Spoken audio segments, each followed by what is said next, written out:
High everyone, welcome back to my channel. कसे आहात तुम्ही सगळे? होप तुम्ही सगळे छान असाल, मस्त असाल, आनंदी असाल।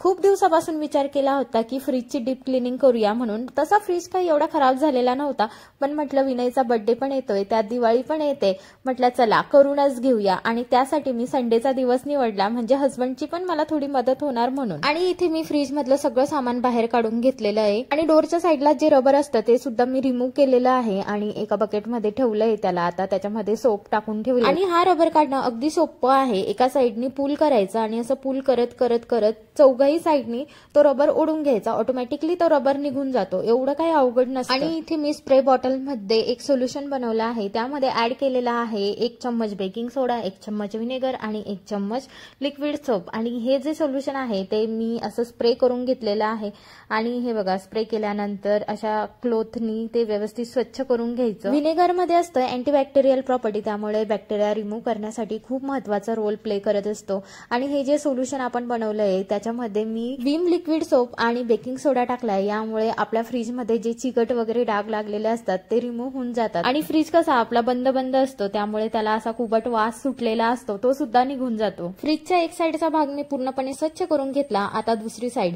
आणि इथे बघा फ्रीज मधले काही पार्ट्स पण आहेत जे की काचेचे असतात, त्यामुळे मी आधी तर यांना काढून घेणार, केअरफुली रिमूव्ह करून घ्यायचंय। आणि सगळ्यात आधी तर आपले हात व्यवस्थित पुसून घ्यायचे, कारण की स्वच्छता करताना आपले हात हे ओले असतात आणि हे काचेच्या वस्तू जेव्हा आपण काढतो त्यामुळे ते निसटण्याची शक्यता असते। आणि ही जी पिंक कलरची मॅट शीट आहे ती मी ऑनलाईन ऑर्डर केलेली होती आणि यामुळे खरंच फ्रीज आहे ना खूप क्लीन राहतो। म्हणजे आपण ती शीट काढून त्यानंतर आठवड्याला ती मी क्लीन करत असते, पण त्यामुळे जे शेल्फ आहे माझे काचेचे ते व्यवस्थित राहतात, त्यांना कुठेही डाग वगैरे पडलेला नसतो आणि यामुळेच आपल्याला आपला जो फ्रीज आहे तो वारंवार क्लीन करायची गरज पडत नाही।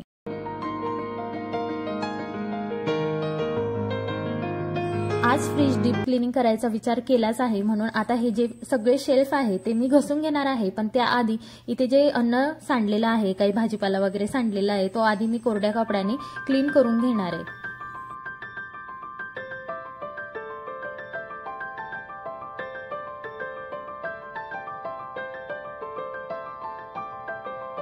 आणि ब्लू कलरच्या स्प्रे बॉटलमध्ये मी जे सोल्युशन तयार केलंय त्यामध्ये मी तुम्हाला सांगायचं विसरून गेली की थोडं गरम पाणी सुद्धा आपल्याला ऍड करायचंय, ते मी इथे ऍड करून घेतलंय आणि पूर्ण फ्रीजवर असं स्प्रे करून घेतलेलं आहे। आणि हे स्प्रे केल्यानंतर आपल्याला 10 मिनिटांसाठी हा फ्रीज असा सोडून द्यायचा आहे। लगेच वेळ आहे, म्हटलं चला पहिलं मॅट शीट क्लीन करून घेऊया आणि स्वच्छ कपड्यांनी असा मॅट शीट मी क्लीन करतेय। आणि एकदा काय झालेलं की जेव्हा नवीन नवीन मी मॅट शीट घेतली होती आणि त्यावर सांडलं होतं वरण, आणि मग मी काय केलं याला की डायरेक्ट भांड्याच्या घासणीने घासून घेतलं आणि बाहेर उन्हामध्ये वाळत ठेवलं, तरी सुद्धा याला काही झालं नाही। पण हा पेपरचा असल्यामुळे असं करायचं नाही, शक्यतो आपलं ड्राय क्लॉथनी किंवा वेट क्लॉथनी पुसून घ्यायचं।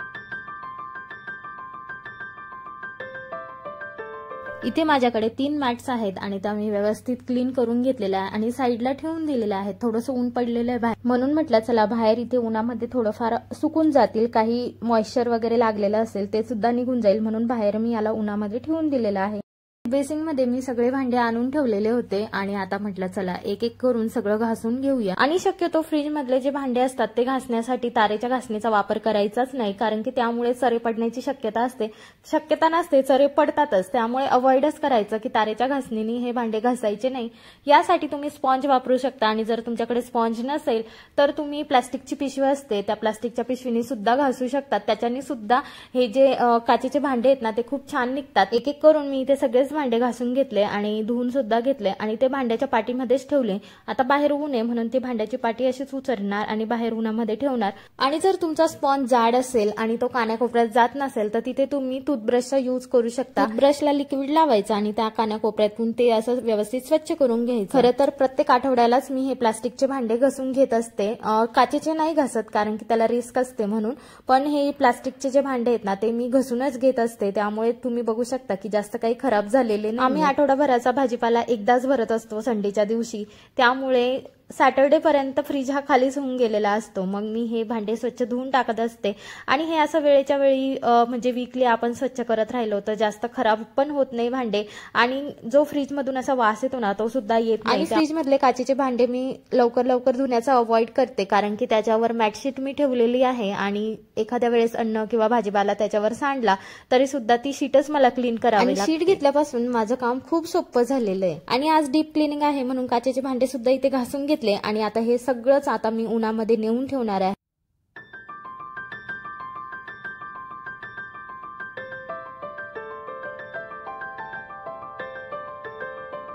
भांडे जास्त खराब नव्हते त्यामुळे क्लीन करायला 15 ते 20 मिनिटं लागले आणि इथे बघा मी फ्रीजमध्ये स्प्रे करून ठेवलेला होता आणि आता कपड्याने तो मी आता पुसून घेणार आहे.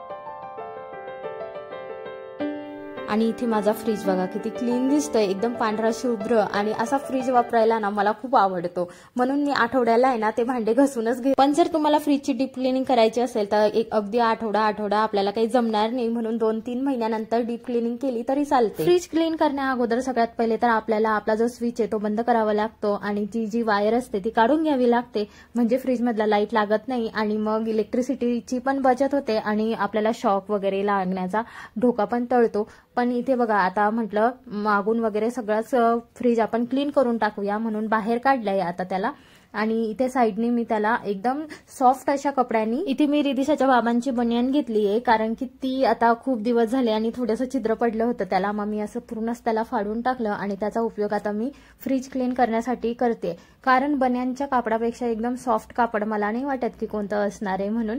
आणि हे कसं याच्यावर चरे वगैरे पडू नये म्हणून मी हा कपडा यूज केलाय. तुमच्याकडे एखादा कॉटनचा कपडा वगैरे असेल तरी सुद्धा तुम्ही तो यूज करू शकता पण कॉटनच्याही कपड्यापेक्षा हा जो कपडा आहे ना बनियानचा तो खूपच सॉफ्ट आहे. बाहेरच्या साईडने खूपच धूळ वगैरे बसलेली असते किंवा चिकट पण झालेलं असतं आणि मग म्हणून मी याला थोडासा असा वेट केला आहे आणि त्याने मी आता हे सगळं क्लीन करून घेतेय.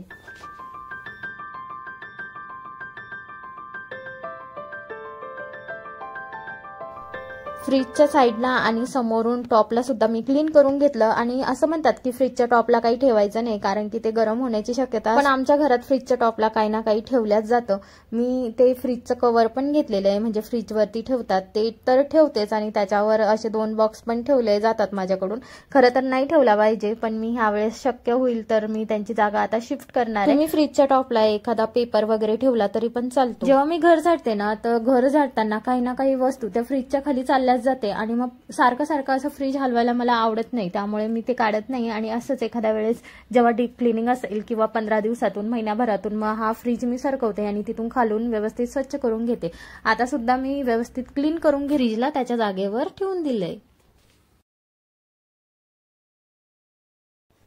फ्रीज मस्त आतून बाहेरून पूर्णपणे स्वच्छ करून घेतला आणि दिसायला खूप छान दिसतंय आता आणि अर्ध काम झालेलं आहे. आता मला काय करायचंय की जे पण भांडे मी काढलेले होते ना ते सुद्धा मला यामध्ये लावायचे. फ्रीजर मधलं पाणी ह्या भांड्यामध्ये साचत असतं. म्हटलं चला याला तारेच्या घासणीने घासून घेऊया कारण ते खूप चिकट झालेलं होतं त्यामध्ये असं पाणी पडत असतं आणि आपण फ्रीजरमध्ये काही पण ठेवतो ना कधी कधी आईस्क्रीम वगैरे मग त्याचं जे पाणी असतं ते चिकट होतं आणि मग त्यामुळे त्याला थर बसलेला होता. म्हटलं चला याला आपण तारेच्या घासणीने घासून घेऊ. फ्रीजर पण मी इथे स्वच्छ करून घेतलाय सेम म्हणजे स्प्रे मधलं जे पाणी होतं ते स्प्रे केलं आणि त्यानंतर थोड्या वेळाने त्याला क्लोथनी पुसून घेतलं ड्राय करून घेतलं आणि फ्रीजर सुद्धा छान क्लीन झाला. आणि आता इथे बघा जो रबर होता फ्रीजच्या साईडचा जो रबर होता त्याला काढून मग नंतर बकेटमध्ये डिटर्जंट पावडर टाकून तो रबर भिजवत घालायला ठेवून दिलेला होता आणि आता इथे बघा ब्रशच्या साहाय्याने मी त्याला व्यवस्थित क्लीन करतेय कारण ब्रशने काय होतं ना व्यवस्थित असं आतमध्ये जाऊन त्याच्यातली जी घाण असते ती निघते म्हणून हा जो रबर आहे तो क्लीन करत असताना नेहमीच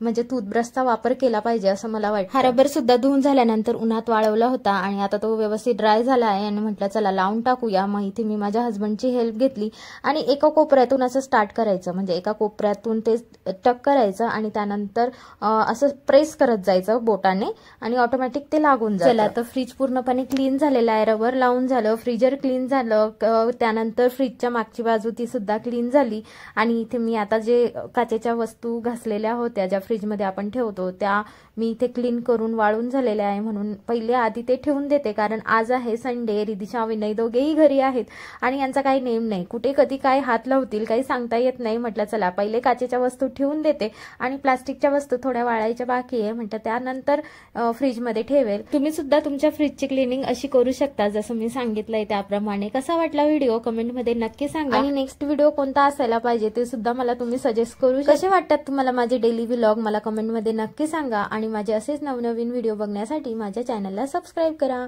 भेटूया नेक्स्ट व्हिडिओमध्ये, तोपर्यंत बाय.